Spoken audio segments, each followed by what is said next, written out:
Hi friends, എൻ്റെ പുതിയ വീഡിയോയിലേക്ക് എല്ലാവർക്കും സ്വാഗതം.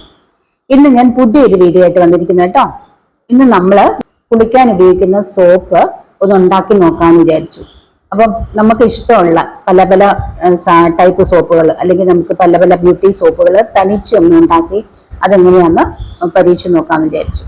അപ്പോൾ ഞാൻ അങ്ങനെ നല്ല നല്ല കുറച്ച് സോപ്പുകൾ ഉണ്ടാക്കിയിട്ടുണ്ട്. അപ്പോൾ അത് നിങ്ങളെ ഒന്ന് കാണിച്ചു തരാമെന്ന് വിചാരിച്ചു. എങ്ങനെയാണ് ഉണ്ടാക്കുന്നത് നിങ്ങൾക്കൊന്ന് പരിചയപ്പെടുത്തി തരാമെന്ന് വിചാരിച്ചു. അപ്പോൾ ഞാൻ ആദ്യം ഉണ്ടാക്കിയിരിക്കുന്ന 2 ടൈപ്പ് സോപ്പുകളാണ്. ഒന്ന് കുറച്ച് കറ്റാർവാഴയും മുരിങ്ങയിലയും പനിക്കൂർക്കയിലയൊക്കെ എൻ്റെ വീട്ടിൽ തന്നെ ഉള്ളതാണ്, അതൊക്കെ വെച്ചിട്ട് ഒരു സോപ്പ് ഉണ്ടാക്കി. രണ്ടാമത്തെ സോപ്പ് ഞാനൊരു ബീട്രൂട്ട് സോപ്പാണ് ഉണ്ടാക്കിയിരിക്കുന്നത്. അപ്പോൾ ഇനിയും പലതരത്തിലുള്ള സോപ്പുകൾ ഇനി വീട്ടിലെല്ലാം ഞാനിങ്ങനെ പല ടൈപ്പ് സോപ്പ് ഉണ്ടാക്കി ഉപയോഗിക്കാനാണ് തീരുമാനിച്ചിരിക്കുന്നത്. അപ്പോൾ ഈ 2 ടൈപ്പ് സോപ്പ് എങ്ങനെയാണ് ഉണ്ടാക്കിയതെന്ന് നിങ്ങൾക്ക് കാണിച്ചു തരാം. അതിനായിട്ട് ഞാൻ എൻ്റെ വീട്ടിൽ തന്നെയുള്ള കറ്റാർവാഴയും പനിക്കൂർക്കയും മുരിങ്ങയിലൊക്കെയാണ് എടുത്തിരിക്കുന്നത് കേട്ടോ. ഇതൊക്കെ നമ്മുടെ സ്കിന്നിന് വളരെ നല്ലതാണ്. അപ്പൊ ഞാൻ ആ കറ്റാർവാഴ കുറച്ച് എടുത്തിട്ട് അരിഞ്ഞു വെച്ചിരിക്കുകയാണ്. ഇനി ഇതൊക്കെ നമ്മളൊരു മിക്സിയിലേക്കൊന്ന് അരയ്ക്കണം. നന്നായിട്ട് വെള്ളം ചേർക്കാതെ ഒന്ന് അരച്ചെടുക്കണം കേട്ടോ. നന്നായിട്ട് അരയണം. നമുക്കൊന്ന് അരിച്ചെടുക്കണം. അത് നന്നായിട്ടൊന്ന് അരിച്ചെടുക്കേണ്ടതുണ്ട്. ഈ കറ്റാർവാഴയും മുരിങ്ങയിലൊക്കെ നമ്മുടെ സ്കിന്നിന് വളരെയധികം നല്ലതാണ് കേട്ടോ, പനിക്കൂർക്കൊക്കെ. അപ്പൊ അത് ചേർത്ത് സോപ്പ് ഉണ്ടാക്കി ഉപയോഗിക്കുന്നത് നല്ലതാണ് നമ്മുടെ വീട്ടിൽ തന്നെ. അതുകൊണ്ട് ഞാൻ അങ്ങനെയൊന്ന് സോപ്പ് ഉണ്ടാക്കി വെക്കാമെന്ന് വിചാരിച്ചു കേട്ടോ. അപ്പൊ നമ്മുടെ കൂട്ട് റെഡി ആയിട്ടുണ്ട്. സോപ്പ് ഉണ്ടാക്കുമ്പോൾ പ്രധാനമായിട്ട് വേണ്ടത് സോപ്പ് ബേസ് ആണ്. ഇത് ഞാൻ ഗ്ലിസറിന്റെ സോപ്പ് ബേസ് ഓൺലൈൻ വഴി വാങ്ങി വെച്ചിട്ടുണ്ട്. അത് നമുക്ക് ചെറുതായിട്ടൊന്ന് അരിഞ്ഞെടുക്കണം കേട്ടോ. ഇത് അരിഞ്ഞതിന് ശേഷം നമുക്കൊരു പാത്രത്തിൽ ഇട്ടിട്ട് നമുക്ക് ഡബിൾ ബോയിലിംഗ് ചെയ്തത് എടുക്കണേ. ഒരു അടിയിലൊരു പാത്രം വെച്ചിട്ട് വെള്ളം തിളപ്പിച്ചിട്ട് നമുക്ക് മേളിൽ ഇത് വെച്ച് ഉരുക്കിയെടുക്കണം. ഇത് നേരിട്ട് നമുക്ക് ബോയിൽ ചെയ്തെടുക്കാൻ പറ്റില്ല. ഇങ്ങനെയാണ് ചെയ്യേണ്ടത് കേട്ടോ. ഒരു പാത്രത്തിൽ വെള്ളം വെച്ച് തിളപ്പിച്ചതിന് ശേഷം ഇത് മുകളിൽ വെക്കുക. അപ്പൊ നന്നായിട്ട് അത് ഉരുകി വരും. അപ്പൊ സോപ്പ് ബേസ് നന്നായിട്ട് ഉരുകിയിട്ടുണ്ട്. അതിലേക്ക് നമ്മുടെ കൂട്ട് ചേർത്ത് കൊടുക്കാം. നന്നായിട്ട് ഇളക്കി കൊടുക്കണം കേട്ടോ. ആ ചൂടോടുകൂടി നന്നായിട്ട് ഇളക്കി കൊടുക്കണം. ഈ ഗ്ലിസറിൻ പെട്ടെന്ന് കട്ടയാവുന്ന സാധനമാണ്. അപ്പൊ അതുകൊണ്ട് നമ്മൾ സോപ്പ് ഒഴിക്കാൻ്റെ മോൾഡൊക്കെ റെഡിയാക്കി വെച്ചിട്ട് വേണം ഇത് ചെയ്യാൻ കേട്ടോ. അപ്പൊ അതിലേക്ക് നമുക്ക് മണത്തിന് വേണ്ടുന്ന എന്തെങ്കിലും ഒരു സെന്റ്, നമുക്ക് ഇഷ്ടമുള്ള മണത്തിന്റെ ഒരു സെന്റും കൂടെ വാങ്ങി വെക്കണം. അതോടെ ഒഴിച്ചു കൊടുക്കണം. എന്നിട്ട് നന്നായിട്ട് ഇളക്കിയതിന് ശേഷം നമ്മൾ ആ മോൾഡിലേക്ക് കൊണ്ട് ചൂടോടുകൂടി തന്നെ ഒഴിച്ചു കൊടുക്കണം.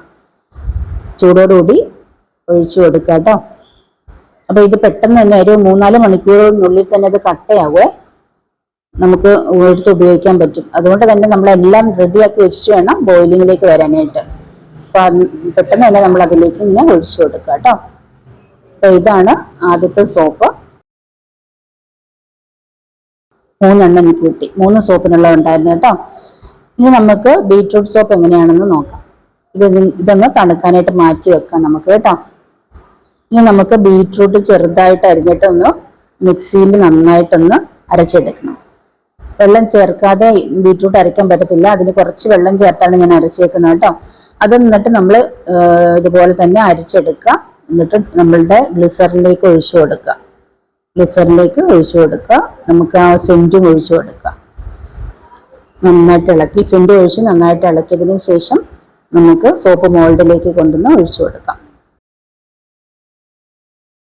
അപ്പൊ ഇതുപോലെ നമുക്ക് പല തരത്തിലുള്ള നമുക്ക് ഇഷ്ടമുള്ള സാധനങ്ങളൊക്കെ ഉപയോഗിച്ചിട്ട് നമുക്ക് സോപ്പ് ഉണ്ടാക്കാം കേട്ടോ. അപ്പൊ ഇത് ബീട്രൂട്ട് സോപ്പാണ്. നമ്മൾ ഇളക്കുമ്പോൾ ചിലപ്പം പത വരുന്ന കാണാം. അപ്പൊ ആ പത നമ്മളൊരു സ്പൂണ് കൊണ്ടൊന്ന് കോരിയെടുത്ത് മാറ്റുന്നത് നന്നായിരിക്കും കേട്ടോ. അങ്ങനെ നമുക്കിത് എല്ലാത്തിലും ഒഴിച്ചു കൊടുക്കാം. അപ്പൊ ഇതൊരു സെറ്റ് ആവണമെങ്കിൽ ഒരു 4 മണിക്കൂറെങ്കിലും വേണം. മാറ്റി വെക്കുക കേട്ടോ. 4 മണിക്കൂറത്തേക്കൊന്ന് മാറ്റി വെക്കുക. എനിക്കിതിൽ പത വന്നിട്ടുണ്ടായിരുന്നു. ഞാനൊരു പത ഒരു സ്പൂണ് കൊണ്ടത് കോരി മാറ്റി എടുത്തിട്ടുണ്ടായിരുന്നു കേട്ടോ. നമ്മൾ വീട്ടിൽ ഉപയോഗിക്കുന്ന പത ഉണ്ടെങ്കിലും കുഴപ്പമില്ല. അപ്പൊ എൻ്റെ സോപ്പ് ഒരു 4-5 മണിക്കൂർ കഴിഞ്ഞ് എടുത്തപ്പോഴത്തേക്കും നന്നായിട്ട് സെറ്റ് ആയിട്ടുണ്ട് കേട്ടോ. അപ്പൊ ഇതാണ് എൻ്റെ സോപ്പ്. നല്ല അടിപൊളി സോപ്പ്. നമുക്ക് വീട്ടിൽ ഇങ്ങനെ ഉണ്ടാക്കി ഉപയോഗിക്കുന്നത് വളരെ നല്ലതാണ് കേട്ടോ. ഇതിങ്ങനെ പെട്ടെന്ന് തന്നെ ഇങ്ങനെ വിട്ടുപോരും ഉണങ്ങി കഴിയുമ്പോഴത്തേക്കിനും. എന്താ നല്ല കട്ടയായിട്ടിരിക്കുന്നുണ്ട്. അപ്പൊ നമുക്ക് വീട്ടിൽ ഇതുപോലെ സോപ്പൊക്കെ ഉണ്ടാക്കി നമുക്ക് ഇഷ്ടമുള്ള സോപ്പുകൾ ഉണ്ടാക്കി ഉപയോഗിക്കുക. അതാണ് നല്ലത് അല്ലേ. അപ്പൊ നിങ്ങൾ ഇങ്ങനെയൊക്കെ ഒന്ന് ഉപയോഗിച്ച് നോക്കുക കേട്ടോ. ഞാൻ ഇനിയും പല പല സാധനങ്ങൾ വെച്ചിട്ട് ഇങ്ങനെ ഓരോരോ സോപ്പുകൾ ഉപയോഗിച്ച് തനിയെ വീട്ടിലുണ്ടാക്കി ഉപയോഗിക്കാനാണ് ഇരിക്കുന്നത് കേട്ടോ. അപ്പൊ നിങ്ങളും ഒന്ന് ഉപയോഗിച്ച് നോക്കുക. നമ്മുടെ ചെലവും കുറവാണ്, സ്കിന്നിനും നല്ലതാണ്. അപ്പൊ ഇതിലേക്ക് വെളിച്ചെണ്ണയൊക്കെ ആഡ് ചെയ്യുന്നത് നല്ലതാണ്. ഇനി ഞാൻ ഉണ്ടാക്കുമ്പോൾ അങ്ങനെയൊക്കെ ഉണ്ടാക്കി കാണിക്കാം കേട്ടോ.